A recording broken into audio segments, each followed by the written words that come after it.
పెనుపాక గ్రామ ప్రజలందరికీ నమస్కరించి తెలియజేయండి ఏమనగా, నా పేరు గుర్రం శ్రీనివాసరావు. నన్ను సత్తుపల్లి ఎమ్మెల్యే మట్ట రాఘమయ్య దయానంద గారు నన్ను కాంగ్రెస్ అభ్యర్థిగా పోటీ చేయమని, సర్పంచ్గా పోటీ చేయమని చెప్పేసి తెలియజేశారు.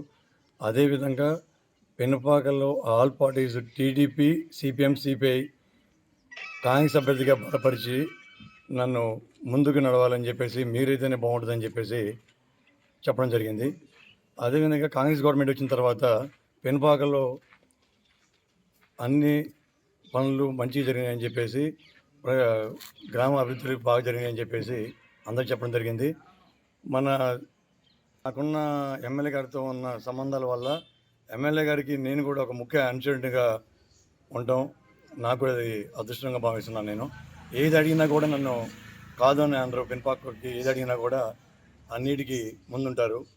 మట్టా దయానంద్ గారు కానీ, మా ఎమ్మెల్యే రాఘమయ్య గారు కానీ.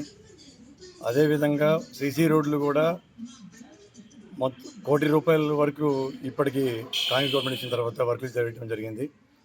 అదే సబ్స్టేషన్ కూడా 2,68,00,000 పెట్టి సబ్స్టేషన్ కూడా శాంక్షన్ అయింది. గ్రామ పంచాయతీ కొత్త బిల్డింగ్ కూడా శాంక్షన్ చేయడం జరిగింది.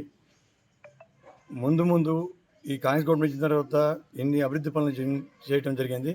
ఇంకా రేపు సర్పంచ్ అభ్యర్థిగా అయిన తర్వాత పెనుపాకని మోడల్ గ్రామంగా తీర్చిదిద్దామని చెప్పేసి. Local to global news at your fingertips. మీ చేతిలో ఒక ఆయుధం. Download Raw TV app. Media legend Ravi Prakash is back.